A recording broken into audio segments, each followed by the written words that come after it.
Completar 25 anos de escritório é praticamente um marco, um testemunho do sucesso que tivemos nesse período. Partindo do conhecimento bem sólido de direito empresarial e, em cima disso, acrescentando práticas novas. Exteriorizar uma mudança que ocorreu primeiro no âmago da instituição e que nos levou a uma transformação muito grande na forma de trabalhar. A gente queria mudar para um escritório que fosse open space, que permitisse uma maior integração entre as pessoas. Achamos que era um bom significado para os nossos 25 anos de aniversário. Na lata faz a cidade ficar ainda mais linda. Troca o cinza pela cor. É uma espécie também de agradecimento ao que a cidade nos ofereceu ao longo desses 25 anos.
Microfone. Bom dia a todos. Para mim é uma honra estar aqui no 16º Congresso Internacional de Direito Tributário do Rio de Janeiro. Agradeço imensamente o convite que me foi feito, ao presidente Heleno, meu amigo Gustavo e Daniela Brigagão, e aos demais do time. O tema do Congresso é segurança jurídica, estabilidade, integridade e coerência, e uma homenagem merecidíssima à ministra Regina Helena Costa. Pois bem, no dia de hoje, a nossa mesa, o painel 19, vai trazer um tema aqui interessantíssimo, né, que são questões tributárias atuais para o setor de telecom. E a gente tem aqui um time de peso e de especialistas que vão nos brindar sobre o tema: professor André, professora Priscila, professor Antenori e o doutor Victor, também professor, vão aqui falar sobre o tema, né? Então, acho que a gente vai começar. O primeiro palestrante do dia é o professor André Moreira, meu querido amigo de Minas, que vai falar sobre o tema: o regime de destino na tributação do ICMS em serviços medidos e não medidos. O André Moreira, ele é livre docente em Direito Tributário pela Universidade de São Paulo, é professor associado de Direito Tributário da Universidade Federal de Minas, conselheiro da ABDF e diretor da ABRADET. O André também possui diversos livros, enfim. Professor André, tem a palavra. Muito obrigado, Marcelo. Quero inicialmente registrar minha satisfação em estar neste congresso da ABDF, agradecer ao professor Heleno Torres, ao doutor Gustavo Brigagão, a Daniele Brigagão, a toda a equipe ABDF que propicia a realização deste evento. Nesta mesa, quero também cumprimentar meus diletos colegas, doutor Antenori Trevisan Neto, doutora Priscila Sacalém, doutor Victor Furtado de Mendonça, e passar de plano a análise do ponto, eis que me restam apenas 14 minutos, nos quais tratarei de 3 temas da mais alta relevância. Primeiro tema: a função da lei complementar em matéria tributária no Brasil. Segundo tema, a relevância do princípio do destino nos IVAs em geral. E terceiro tema, como a lei complementar concatenada com o princípio de destino é utilizada no Brasil para repartir o ICMS comunicação na situação especificada na palestra, que é a situação dos serviços não medidos de telecomunicação, uma definição técnica que será vista na parte mais adiante da fala. Começando com a lei complementar. O primeiro ponto que eu gostaria de frisar para as senhoras e para os senhores é que o Brasil é uma das 30 federações que existem no mundo. A maior parte dos países se organiza sob a forma unitária, o que reduz sobremaneira a complexidade das normas jurídico-tributárias. Só que dentre as 30 federações, número aproximado, o Brasil é a única na qual existem 3 níveis distintos de entes federados, União, Estados, Distrito Federal e municípios, recebendo competência tributária, que é sinônimo de poder de tributar, diretamente da Constituição. Em outras federações, o poder tributário dos entes menores decorre de delegação dos entes maiores, ou de uma delegação constitucional que é, no máximo, dual para a União e para os estados, jamais para os municípios. Isso adiciona um nível de complexidade no direito tributário brasileiro que não encontra paralelo em outras nações do mundo, que não é nenhuma crítica, é apenas uma constatação. Mas é exatamente por isso que nós precisamos louvar a existência da lei complementar em matéria tributária no Brasil. É preciso valorizar o papel da lei complementar em matéria tributária, na medida que, dada a complexidade do sistema criado pela Constituição, é necessária a especificação de normas eventualmente genéricas postas na Constituição, bem como a precisão, é necessário precisar normas constitucionais eventualmente vagas. Obviamente, a genericidade e a vagueza, que são inerentes à linguagem do direito, elas são objeto de ataque pelo intérprete. Mas no caso brasileiro, nós temos um privilégio, que é o privilégio de ter o legislador complementar nacional e não federal, ele é nacional, especificando normas genéricas, conferindo precisão a normas vagas e, com isso, evitando sobreposições de competência, pois, apesar de o sistema tributário constitucional ser seccionado para impedir a sobreposição tributária, na prática, a vida é muito mais complexa e gera situações que o legislador complementar ataca. Portanto, na fala de hoje, e já passando para a segunda parte da fala, nós trataremos da lei complementar de normas gerais em matéria tributária, especificamente sobre o ICMS, especificamente sobre o ICMS Serviços de Comunicação, cumprindo a sua função constitucional numa federação tão peculiar como a brasileira. E essa lei complementar vai estabelecer como regra geral para o ICMS Comunicação o princípio do destino. Muito se discute no Brasil que o ICMS adota o princípio da origem, mas deveria adotar o princípio do destino. O que é isso? Bom, o princípio do destino privilegia a arrecadação pelo estado onde está o consumidor final do bem ou serviço, ao passo que o princípio da origem privilegia a arrecadação para o estado onde está o vendedor do bem ou o prestador do serviço, que muitas vezes não é coincidente com o estado em que se situa o consumidor. Do ponto de vista de justiça fiscal, e falando aqui de IVA, que é adotado em quase 170 nações em todo o planeta, o princípio de destino é o mais adequado para não concentrar riqueza nos estados já ricos.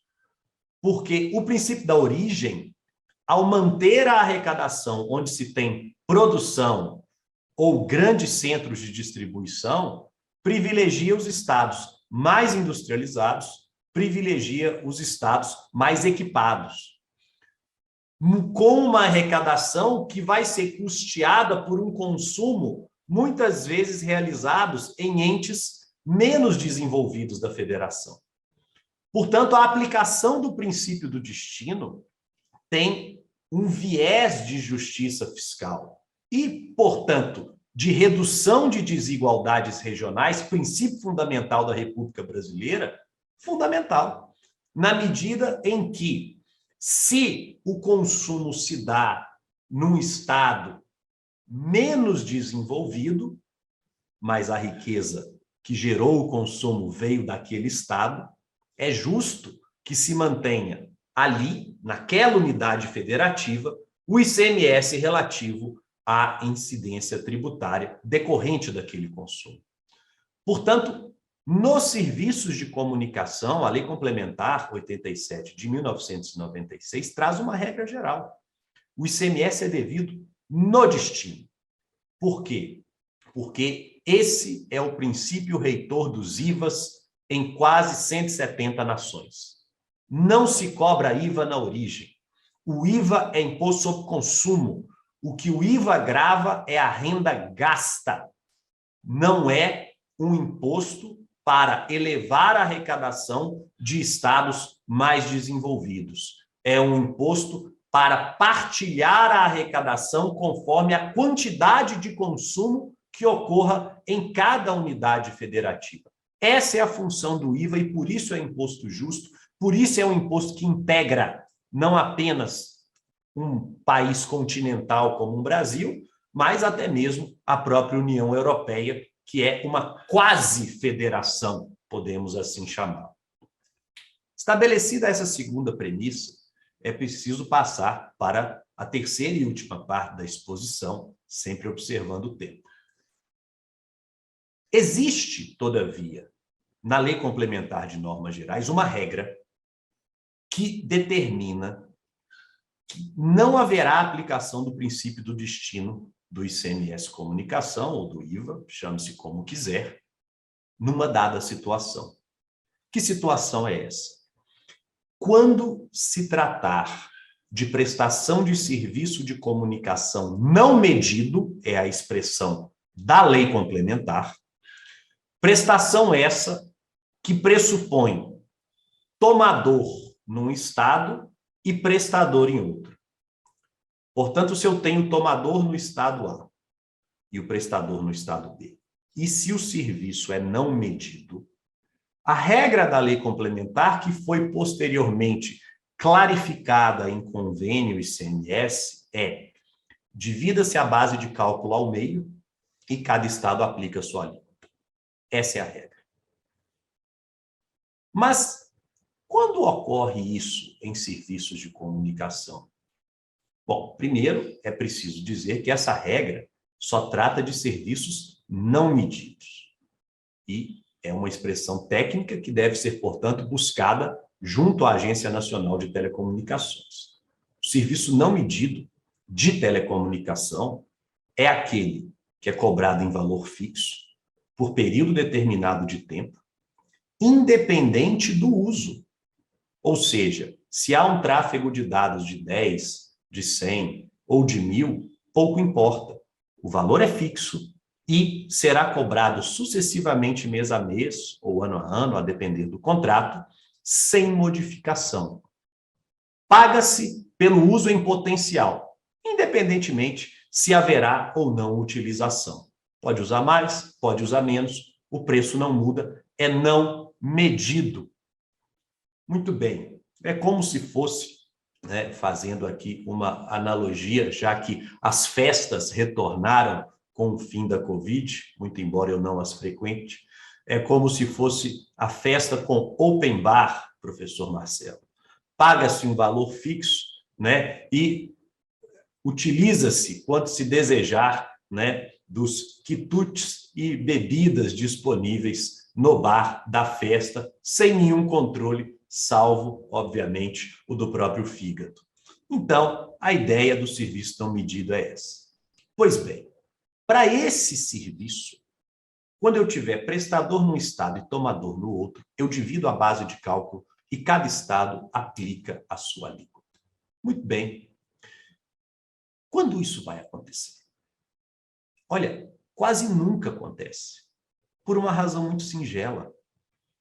As operadoras de telecomunicação, quando vão prestar serviços nos estados, abrem estabelecimentos nos estados que podem ser, inclusive, estabelecimentos virtuais. Existe um convênio ICMS que permite à operadora estar presente no Brasil inteiro sem ter uma sala.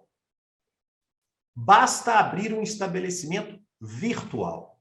Abrindo um estabelecimento virtual, automaticamente a prestação se torna interna, dentro de um estado, pois você vai faturar pelo estabelecimento virtual para o cliente daquele estado. E é assim que funciona. Entretanto, existe uma situação muito peculiar, que é o uso de satélites para prestar serviço de telecomunicação não medido. E essa é uma situação específica que gera a aplicação dessa regra que divide o ICMS entre origem e destino, fugindo à regra geral. O satélite, ele fica geoestacionário e a prestação do serviço de comunicação se dá a partir de uma antena situada no Brasil. Os estados que têm antena são o Rio de Janeiro, estado da Priscila e do Vitor, São Paulo, estado do Trevisan e por adoção do Marcelo, e o Paraná. São basicamente esses 3 estados em que há antenas que vão enviar sinais para o satélite, que como um espelho refletirá o sinal para todo o território nacional. Então, apenas nessa situação, e estou atento ao tempo, senhor presidente, tenho 120 segundos, apenas nesta situação é que será possível excepcionar-se o princípio de destino no IVA para repartir com a origem o ICMS, desde que o serviço seja não medido. Exemplo prático: serviço de TV por assinatura via satélite. Eu tenho prestador com uma antena situada no Rio, São Paulo ou Paraná e tomadores em todo o país, na minha Minas Gerais, no Mato Grosso, no Rio Grande do Sul, no Amapá. Basta ter aquela pequena antena que vai captar o sinal enviado do Rio, São Paulo ou Paraná para o espaço sideral e refletido pelo satélite funcionando como espelho. Nesta situação, há uma repartição. Esta é a regra da lei complementar, ela existe. Alguns estados discordam dessa regra, pois sustentam que deveria ser aplicado o princípio do destino. Do ponto de vista teórico, de política fiscal e de lege referenda, esses estados têm razão. Só que eles erram, na minha modesta opinião, quando lavram autos de infração para aplicar o princípio do destino, numa situação em que a lei complementar de normas gerais, já antevendo um possível conflito de competência, excepcionou o princípio do destino, determinando a cobrança na origem. Existe a regra, ao ser aplicada, não gera nenhuma injustiça extrema, para usar a fórmula Radbruch de superação de regras postas, e não gerando injustiça extrema, não gerando experiência recalcitrante, a regra positivada deve ser observada, salvo futura modificação legislativa que não nos compete tratar aqui neste quadro. Dito isso, eu encerro a minha fala agradecendo a paciência das senhoras e dos senhores e cumprimentando novamente a organização do evento e meus diletos colegas de mesa. Muito obrigado. Obrigado, professor André, pontualíssimo. E aí, até para falar para os demais, vocês não precisam ser tão pontuais assim, não, tá? 2, 3 minutinhos a mais, não tem nenhum problema. E o André, além de grande tributarista, um querido amigo que eu gosto muito, trouxe aí curtas lições, mas com muita profundidade e conhecimento e autoridade que ele tem, principalmente com esse tema. Obrigado, André. E nós vamos, então, para a segunda mesa, que vai ser com a professora Priscila Sacalém. A professora Priscila Sacalém, ela vai falar sobre o tema tributação dos serviços satelitais e da utilização de cabos submarinos. A Priscila é mestranda em Finanças Públicas e Tributação na Universidade Estadual do Rio de Janeiro, tem pós-graduação em Direito Tributário e é assessora no gabinete do governador do Estado do Rio de Janeiro e advogada. Priscila, você tem a palavra. Muito obrigada, presidente Marcelo. Bom dia a todos, a todas que estão nos assistindo. Em primeiro lugar, eu queria também agradecer a organização do evento, o professor Heleno, o professor Gustavo, Dani.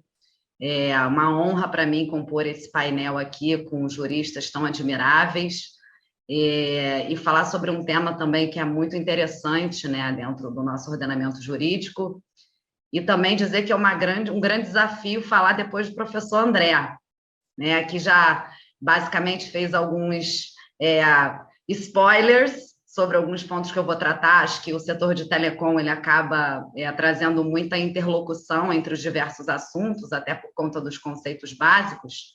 Então, queria aqui projetar a minha apresentação para poder dividir com vocês um pouquinho das nossas ideias, né, sobre capacidade satelital e a utilização dos cabos submarinos e a sua tributação. Está todo mundo vendo a apresentação? Tela cheia?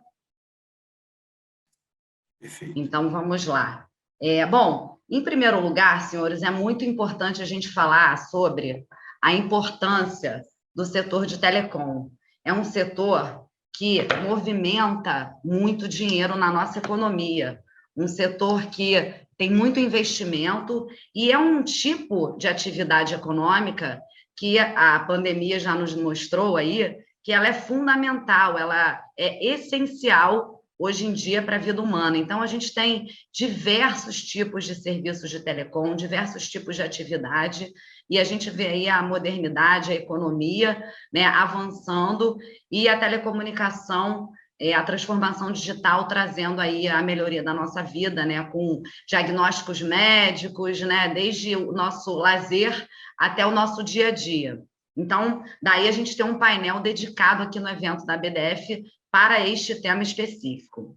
Passando adiante para os temas que a gente vai tratar, antes de eu entrar, né, no serviço de telecomunicações, nas comunicações especificamente falando, eu queria também trazer um panorama sobre o ICMS, dentro desse contexto das telecoms, né? O ICMS ele vem lá na topografia constitucional, e aí eu vou me dar o direito de não repetir o que o professor André brilhantemente já falou, para não ficar repetitivo, e também para ganhar um pouquinho mais de segundos, né, presidente, na minha fala. A gente tem lá na Constituição da República, então, artigo 155.2, falando sobre o ICMS, né, atribuindo aí a competência tributária aos estados e ao Distrito Federal, como bem falou o professor André, na nossa federação brasileira. Mas a gente tem, né, dentro dos diversos conceitos que vão nortear a tributação, né, uma diferença básica entre o que é comunicação e prestação de serviço de comunicação. E essa diferença vai ser fundamental para a gente também entender o campo de incidência tanto do ICMS e se ele realmente é devido em algumas atividades que acontecem aqui no nosso mundo real. Então, como é que funciona? Quando é que acontece um serviço de comunicação, né? Ele acontece quando a gente tem 3 atores. o emissor da comunicação, o receptor da comunicação e o prestador do serviço da comunicação. Então, é obviamente remunerado, um serviço remunerado. Então, ainda que a gente, né, não tenha exatamente um conceito na Constituição, a gente vai ver aqui também que a gente tem a legislação específica, né, do serviço de comunicação e de telecomunicações. A gente tem uma questão que é incontroversa, é que o ICMS só deve incidir sobre a prestação de serviço de comunicação. Então, feitas essas considerações iniciais importantes, a gente passa, então, ao conceito jurídico que o nosso ordenamento jurídico traz na legislação específica para a gente entender o que é a telecomunicação e o que é, né, já começando pela capacidade satelital, o que é a capacidade satelital. Então, aqui na Lei Geral, a gente tem, no artigo 60, o que configura serviço de telecomunicação.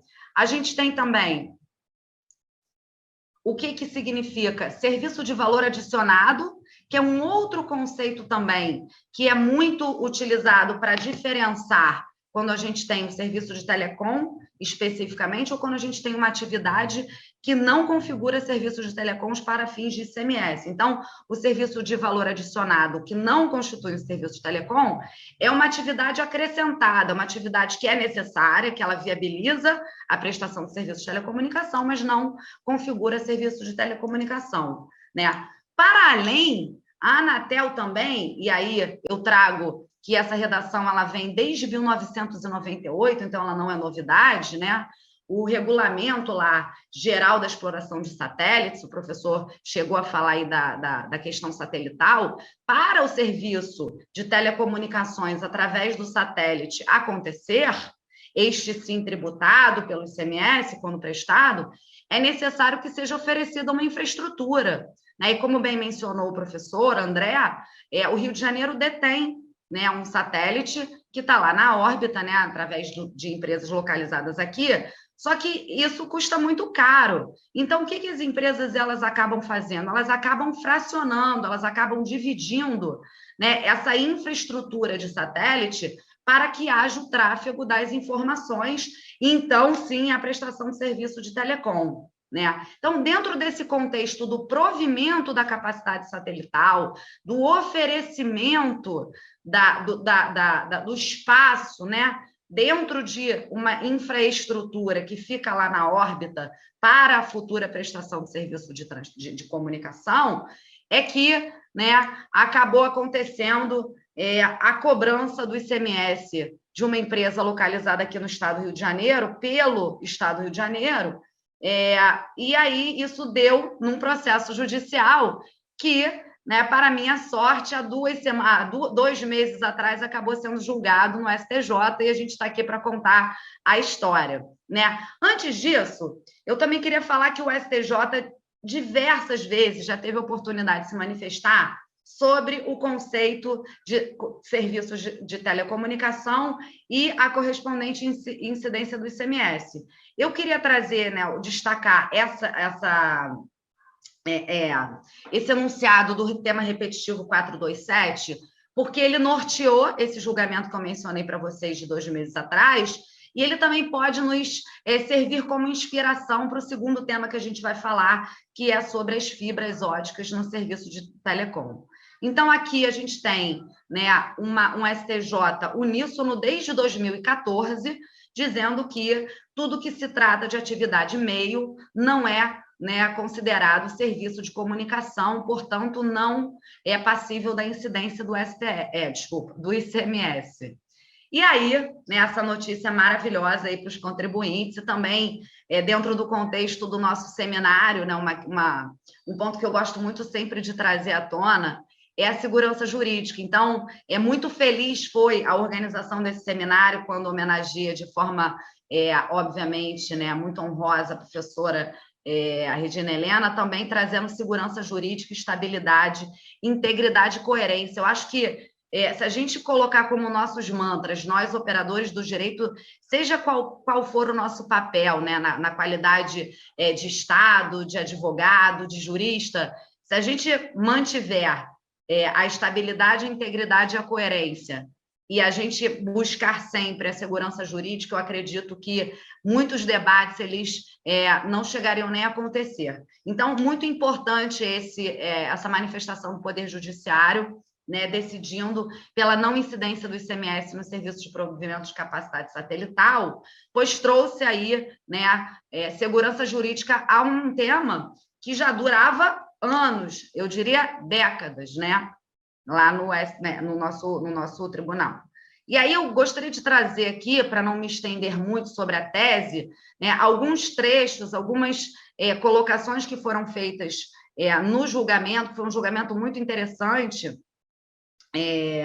para que a gente pudesse, então, fechar aqui os conceitos, né, relacionados definitivamente a esse tema. Então, como eu falei, a Lei Geral de Telecom fala que o ICMS incide sobre prestação onerosa de serviço de telecom, a 155 da Constituição também, temos a Lei Complementar 87, e aí o ministro Benedito Gonçalves, relator do processo, menciona, né, que os satélites disponibilizados, então, tendo como base, então, todo esse arcabouço, essa base técnica, né, jurídica que a gente fez, vamos, então, para o mundo real.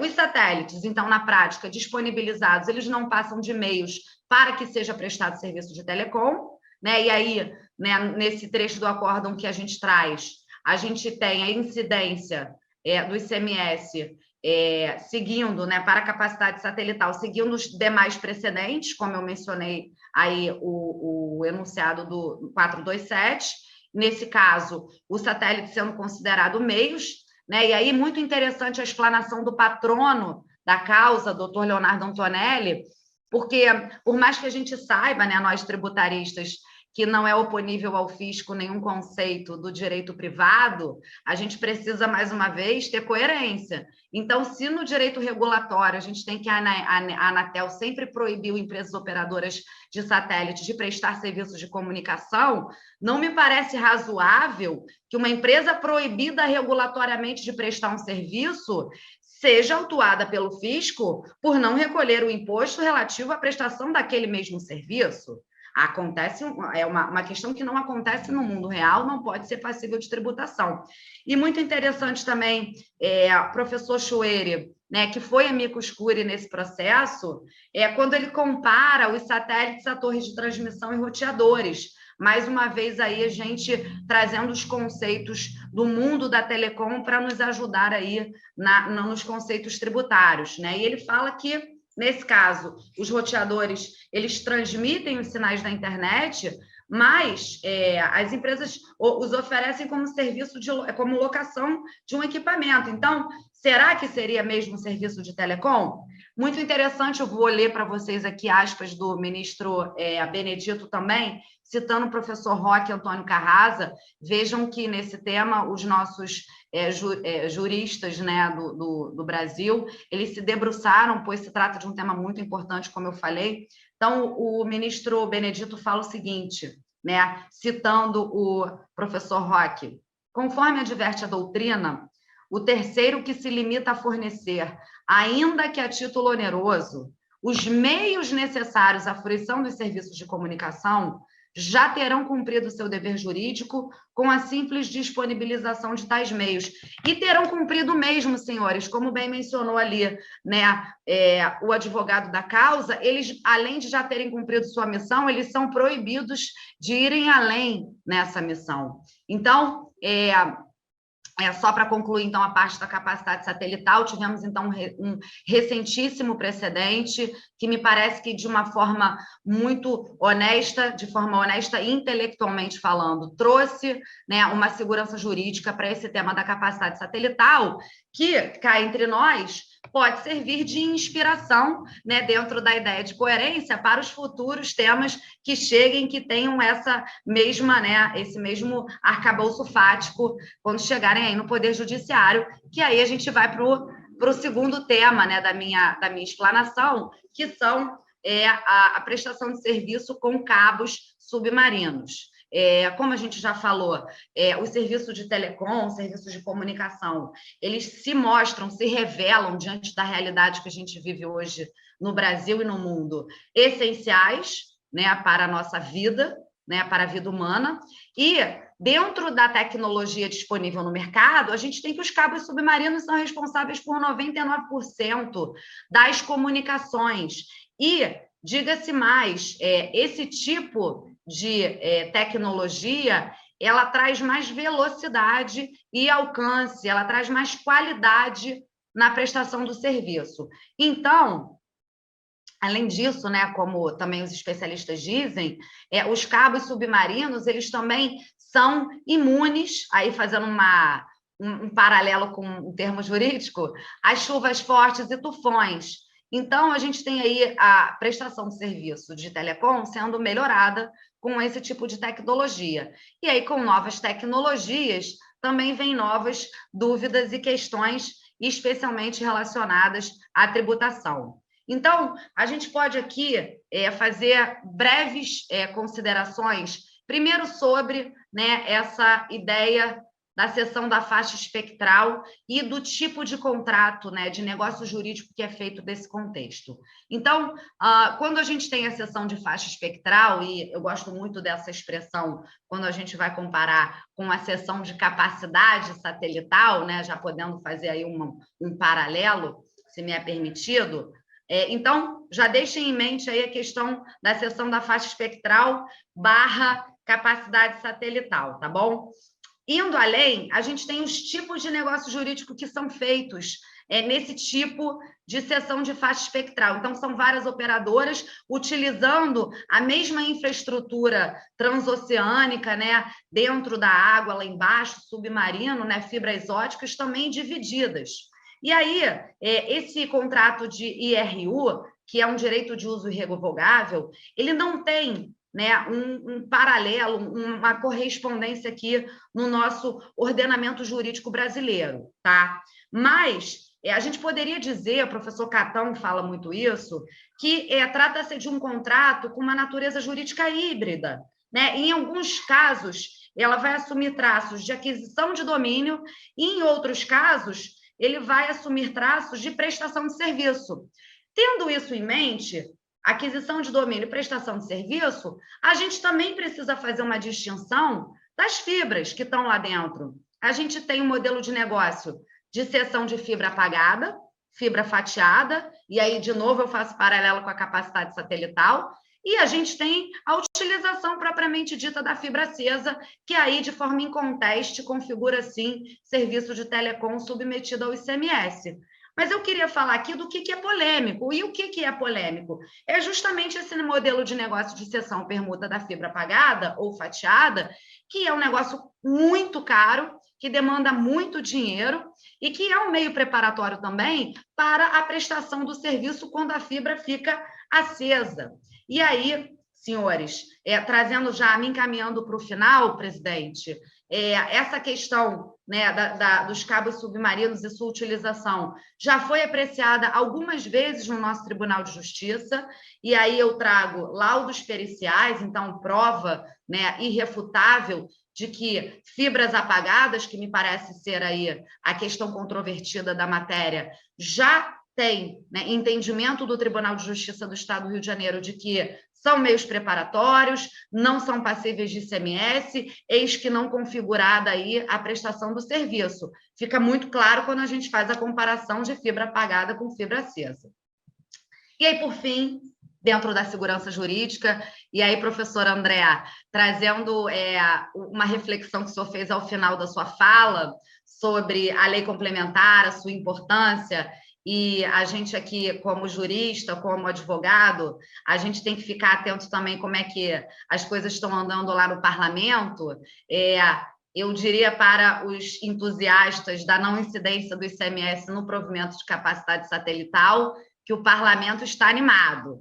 Temos alguns projetos de lei complementar em trâmite, pelas minhas pesquisas, todos eles paradinhos, mas não sei se o apetite dos congressistas, de repente, após as eleições de outubro, poderia fazer com que esses projetos de lei, então, voltassem à tona. Então, é bom a gente ficar atento também, né, aos projetos de lei que estão em curso aí no Congresso Nacional, e existe esse daí inserindo na lista anexa da lei complementar do ISS 116, o serviço de cessão de capacidade satelital, que não é passível de CMS, como a gente viu, mas poderá ser passível de ISS.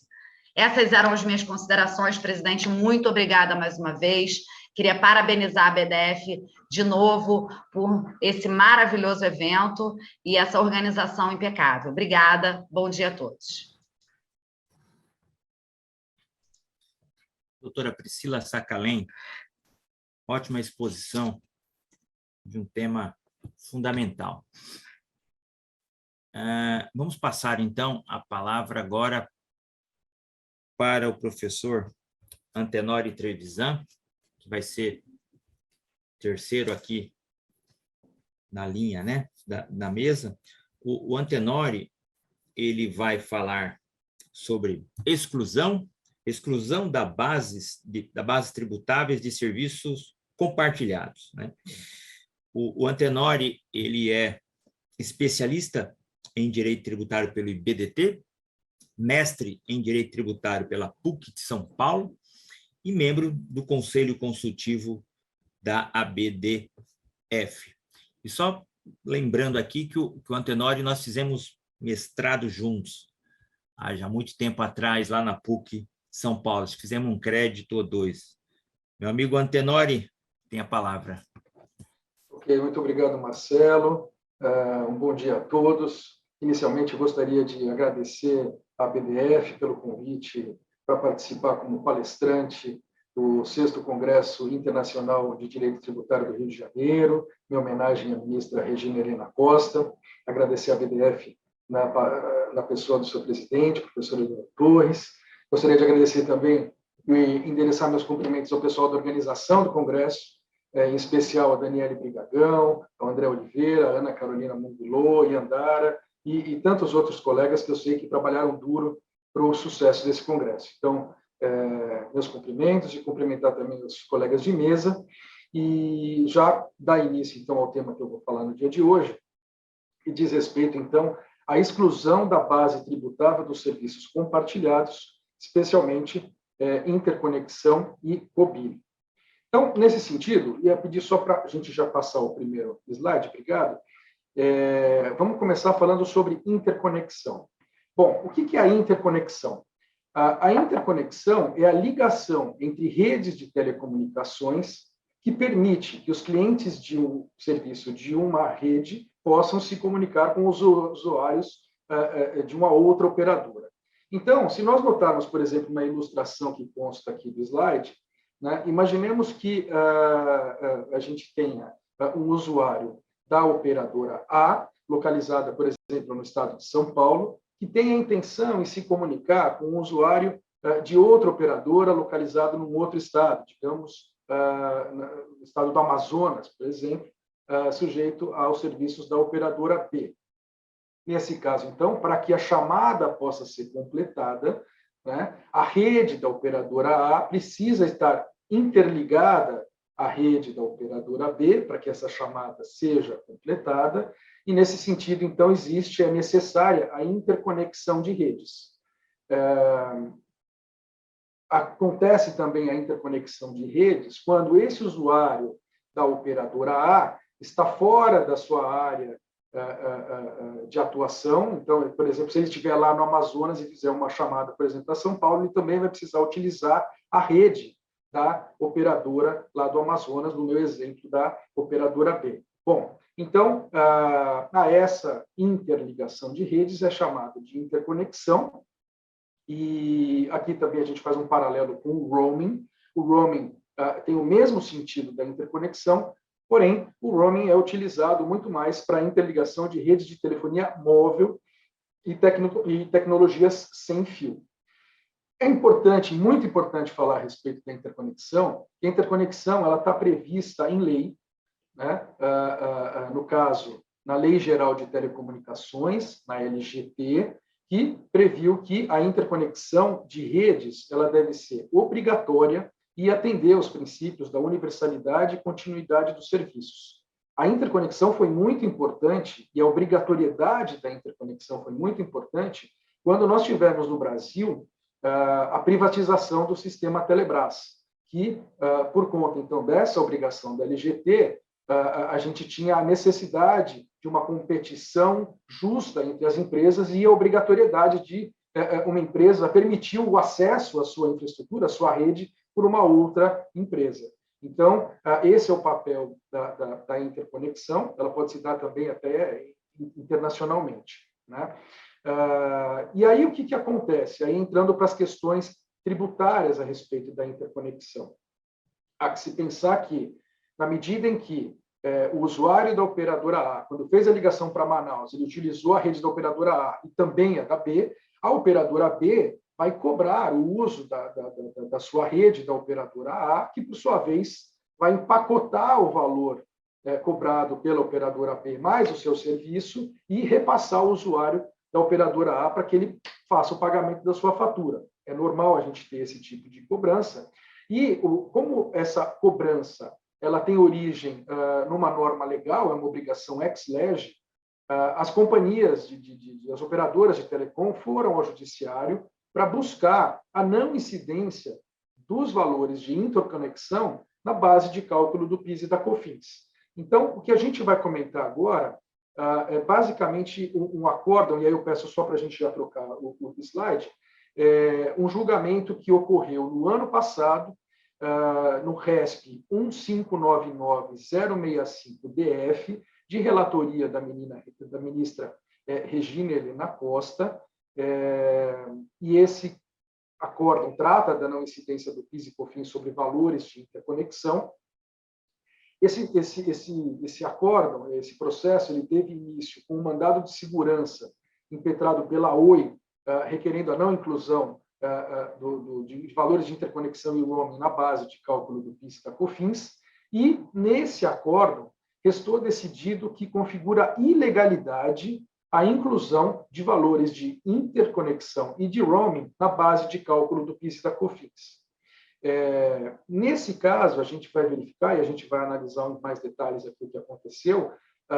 Foi muito importante para o deslinde desse caso a análise e pertinência do tema 69 de repercussão geral, julgado pelo STF na chamada tese do século, quando o STF decidiu que o valor do ICMS não deve incidir sobre a base de cálculo do PIS e da COFINS.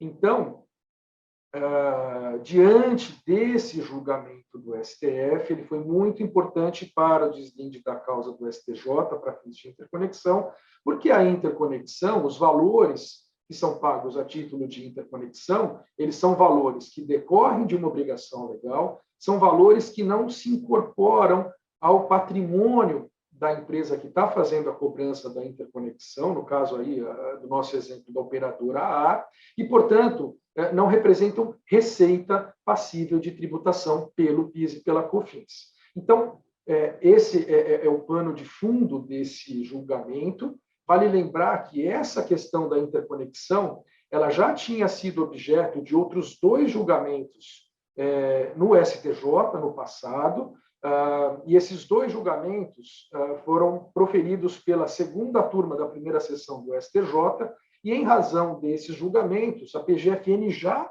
opôs embargos de divergência contra a decisão do ano passado, no RESP 1599065, e aguarda-se, nesse exato momento, então, o julgamento aí dos embargos de divergência. Eu coloquei até no slide qual foi o acórdão paradigma.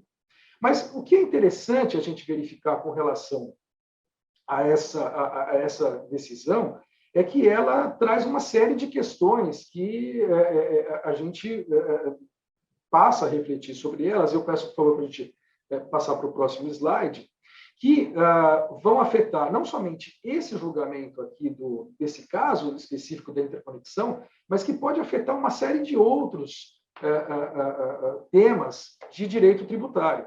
Então, o que a gente verifica, por exemplo, nesse acórdão, e que eu chamo aqui de pontos de destaque? O primeiro deles seria uma busca por uma coerência com relação à interpretação da base de cálculo do PIS e da COFINS. Eu sei, e até concordo com muitos doutrinadores que falam assim, olha, gente, não dá para ter coerência com PIS e com COFINS, mas tentando a gente imaginar que a gente pelo menos tem que buscar essa coerência, foi o que o STJ fez no julgamento do acórdão que a gente está comentando, né? Então, como já comentado, já falado aqui, tendo em vista que o STF já reafirmou o caráter público dos serviços de telecomunicações e o valor da interconexão ela não se incorpora ao patrimônio do contribuinte, constituindo, no caso, um mero ingresso de caixa que transita pelo patrimônio da operadora e que ele decorre de uma operação legal, tais valores eles não podem ser considerados como um item que faz parte da receita da prestadora e, desse modo, não podem estar sujeitos ao PIS/COFINS, tal como ocorreu com o ICMS na base de cálculo do PIS e da COFINS. Esse é o norteador desse acórdão. Então, aqui vemos uma coerência. Se o STF, que é o guardião da Constituição, que é responsável por interpretar os termos que estão previstos na Constituição, no caso a gente está falando do termo faturamento, estamos falando do termo receita, decidiu que faturamento e receita são entendidos como aqueles valores, né, ou receita especificamente, como valor que deve agregar algo positivo ao patrimônio de quem está faturando, e nesse caso a interconexão não representa esse acréscimo positivo, não estamos diante de receita, logo não deve haver a incidência do PIS e da COFINS. Esse é o racional. Aqui há uma coerência. Se esse julgamento pode transbordar para uma outra série de assuntos, esse é um outro problema que não nos cabe analisar aqui. Mas eu me filio à tese que foi buscada aqui pela, no caso, a primeira turma da primeira sessão do STJ, a relatoria da ministra Helena Costa, que, de fato, não merece reparos o acórdão dela e a linha de raciocínio diante das premissas que ela adotou. Bom, esse caso, ele chama também atenção pelo que mais, né? A gente tem que reconhecer, quando eu estava falando, poxa, é tão difícil a gente ter uma coerência com o PIS e com a COFINS, que, assim, discussões sobre receita e faturamento para fins de PIS/COFINS não é um assunto novo no Brasil, né? A gente tem que lembrar, e não precisa nem ser tão velho assim, que a gente já viu discussões desde a Lei Complementar 70/91, da Lei 9718, né? A Constituição, no início, o artigo 195, previa, né, que as contribuições poderiam incidir sobre o faturamento das empresas. Aí veio a 9718 e aí previu que o faturamento deveria ser entendido como a totalidade das receitas da pessoa jurídica. Bom, naquela época ainda não tinha previsão constitucional para tanto. Essa previsão constitucional passou a valer depois a emenda constitucional 20 de 98. Aí se julgou, então, que assim, não era ilegal esse alargamento sem base constitucional, né? Depois dessa questão, a gente teve ainda uma série de mudanças com relação à legislação do PIS e da COFINS, por exemplo, a questão da criação de regime monofásico, a criação do regime não cumulativo, PIS e COFINS na importação, dentro da questão do regime não cumulativo, essa bagunça que a gente tem do não reconhecimento de uma série de créditos que deveriam ser reconhecidos pelas empresas para fim de apuração dessas contribuições, e que, no fim do dia, o que elas causam é um tremendo contencioso que a gente, né, tem que enfrentar no dia a dia. Então, para dizer curioso, talvez, a gente está rediscutindo, nesse momento, a base de cálculo do PIS e da COFINS, e a gente poder ter um efeito em cascata para várias outras discussões, seguindo essa linha de raciocínio que foi adotada na tese do século, né? É até interessante a gente notar que, quando a gente olha nas definições legais de receita, né, a gente tem lá a base de cálculo do PIS e da COFINS na 9718, né, que é o faturamento entendido como uma receita de que trata o Decreto-Lei 9, faz referência, né, ao Decreto-Lei 1598 de 77. No Decreto 1598 de 77, a gente tem lá os parâmetros para a receita, mas o julgamento da tese do século trouxe um elemento a mais, que é a questão que já era defendida pela doutrina corretamente, que é aquele valor que não agrega algo positivo, né, ao patrimônio do contribuinte, então não deve ser considerado como receita. Então, é com esses olhos que a gente deve analisar o PIS e COFINS a partir do julgamento da tese do século, e entendo sim que temos aqui uma nova fase de discussões aí com relação a base de cálculo do PIS e da COFINS. Bom, esse aqui é o que restou decidido, algumas reflexões sobre o que restou decidido. Eu vou comentar agora, ainda dentro dessa discussão, o que a PGFN alega nos seus embargos de divergência, porque aí, para PGFN, a visão é completamente diferente, né? E a PGFN, como acho que seria muito difícil ser diferente, ela olha para a questão com olhos com olhos da situação que existia antes, né, do julgamento da tese do século. Então, a PGFN alega aqui, claro, não se aplica ao precedente da tese do século, o tema 69 do STF, né, de repercussão geral, ao caso de interconexão. E aí alguns detalhes que aparecem na discussão. Por que não se aplica? Não se aplica porque, no caso do ICMS, na base de cálculo do PIS e da COFINS, era um tributo que era pago aos cofres públicos. Aqui, no caso da interconexão, é um valor que é pago de uma empresa para outra diante de uma relação contratual. Apesar de que essa relação contratual só existe porque a lei determina. Então, assim, a despeito de ser uma obrigação contratual, cuja origem é ex lege, ela decorre de lei. Mas esse é o argumento da PGFN que vai ser enfrentado quando no julgamento desses embargos de divergência.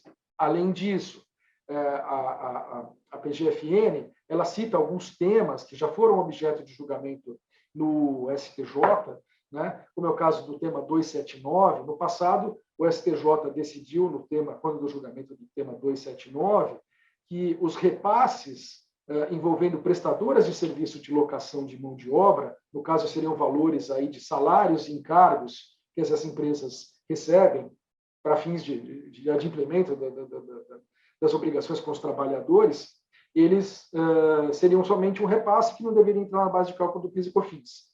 Quando esse tema foi julgado em 2009, foi entendido que não era um repasse, que, na verdade, isso daqui precisava entrar na base de cálculo do PIS e da COFINS. Então, esse é um dos temas que a PGFN traz para justificar que o STJ não deveria acatar o entendimento da primeira turma no acordo que estamos comentando aqui, proferido no ano passado, né?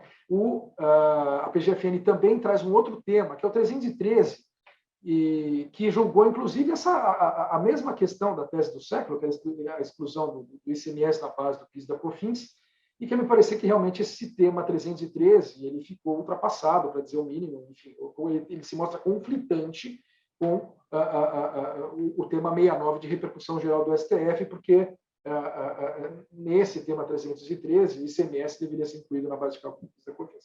Bom, isso aqui só para tratar alguns pontos que a PGFN menciona nos seus embargos de divergência. O que mais que a PGFN menciona?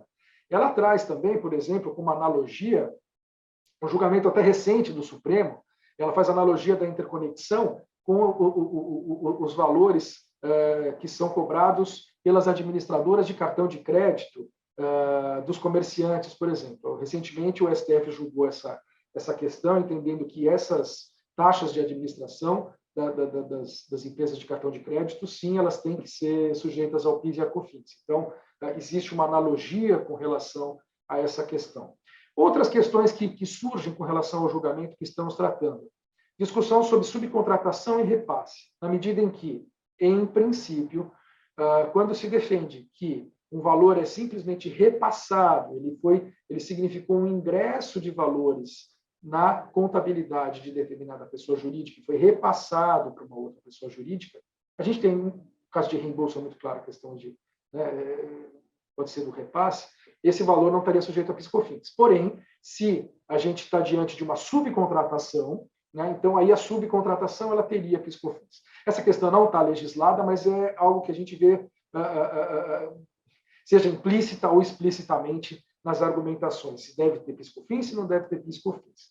E um último ponto que apareceu em um dos acórdãos que julgaram esse tema da interconexão, para fins de incidência da PIS/COFINS, foi um acórdão de relatoria da ministra Sucete Magalhães, em que ela questiona se poderia, né, o tribunal assumir o papel de legislador, porque aqui, no caso, tinha essa discussão sobre os valores de interconexão, dado que a lei não tinha exceção para excluir a interconexão da base do PIS e da COFINS, então não poderia o julgador assumir o papel de legislador e fazer essa exclusão. Ela até menciona que tinha um caso de agência de propaganda e publicidade, que tem uma lei, que é a 10925 de 2004, que prevê essa exclusão expressamente. Então, ela fala, para aquele caso dá. Para esse caso, como não tem uma previsão expressa em lei, não dá. Porém, esse acórdão que eu estou me referindo aqui, da ministra a Suzete Magalhães, o qual ela foi relatora, foi proferido antes da decisão da tese do século. Então, a gente vai ter, como eu disse, uma rediscussão do tema, e o que fica, no fim das contas, né, quero crer que a gente pode tirar aqui como conclusões iniciais, aqui pelo menos eu tiro, né, assim, que é necessário realmente a gente ter uma coerência com relação à interpretação da base de cálculo do PIS e da COFINS. Esse é o desafio.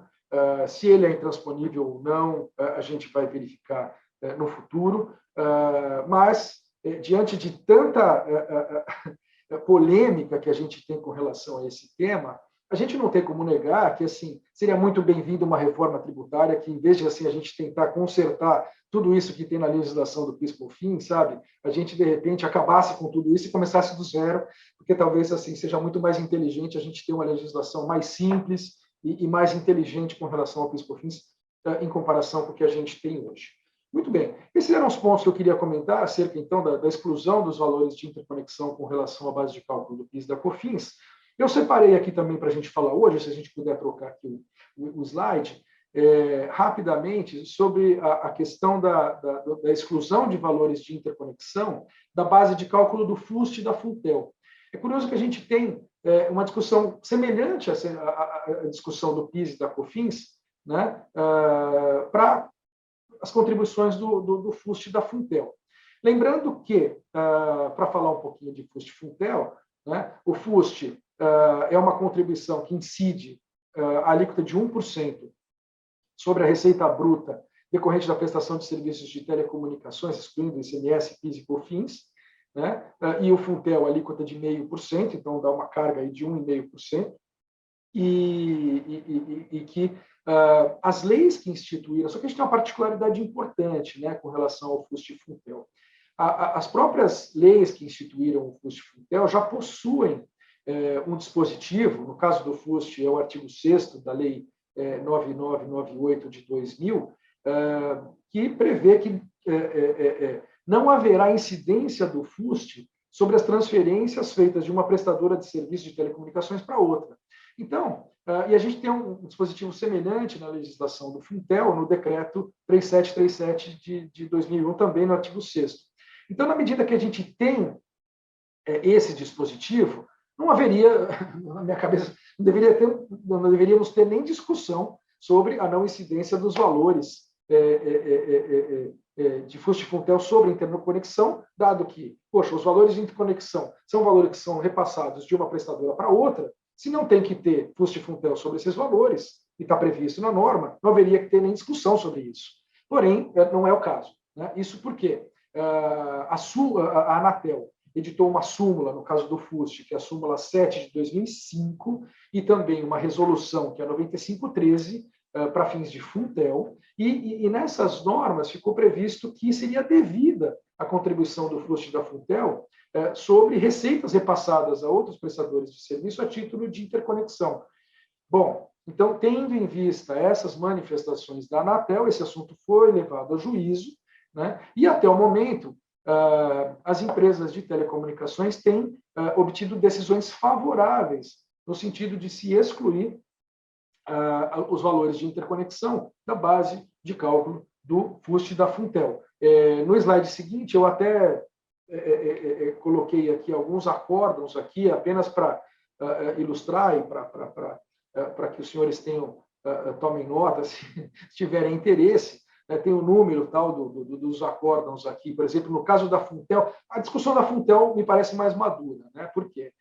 Tiveram 2 acórdãos, um para o Sinditele Brasil, cujo número é grande, tá aí, todo mundo está vendo, e teve um outro da TIM. Esses casos já transitaram em julgado, e nesses casos ficou decidido que o FUNTEL não incide sobre as transferências feitas entre uma operadora para outra a título de interconexão. Bom, eu estou vendo que eu já extrapolei aqui o meu tempo aqui eu já vou me encaminhar para o final. Mas, Funtel, a questão já está muito bem madura e decidida. Para a FUST, ainda a gente também tem decisões do TRF favoráveis aos contribuintes, mas esse tema está indo para o STJ e para o STF.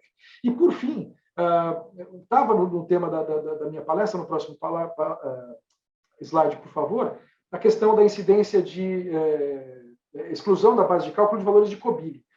Gente, COBILI, ele ocorre... O que é o COBILI? O COBILI é a cobrança conjunta de pode ser duas faturas ou notas fiscais dentro do mesmo documento. A gente tem isso muito claro quando a gente contrata um combo de televisão por assinatura e de internet banda larga. Então, quando a gente recebe aquela nota do prestador de serviço, vem lá um espelho da nota do valor da televisão por assinatura e um espelho da nota do que é o valor da internet banda larga. Como aqui são duas notas no mesmo documento, aqui não há nem que se falar de inclusão em base de cálculo do PIS e da COFINS. Na verdade, é só a forma de apresentação de duas faturas num documento só. Isso é o COBILI puro. Tem uma outra particularidade que a gente vê atualmente também, que nas nossas faturas de combo tem valores de serviço de valor adicionado. Talvez o serviço de valores adicionado não seja exatamente o COBILI, e aí a gente possa discutir alguma possível consequência para PIS e para COFINS. Mas, dado o adiantado aqui do meu tempo, eu vou terminar por aqui. Agradeço muito a atenção de todos.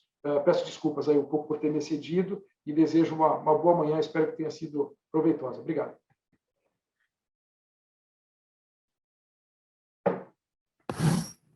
Maravilha, Tenório.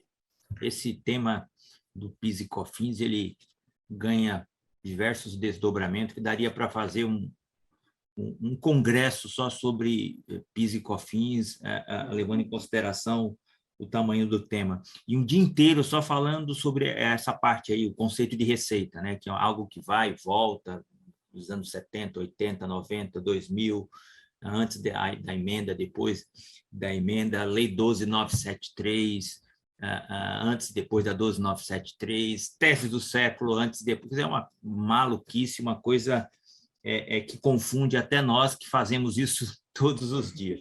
Parabéns pela excelente exposição. E agora aqui, sem mais delongas, eu vou passar aqui a palavra para o professor Victor Furtado de Mendonça, que ele vai falar sobre tributação, né, no tráfico internacional SAINT.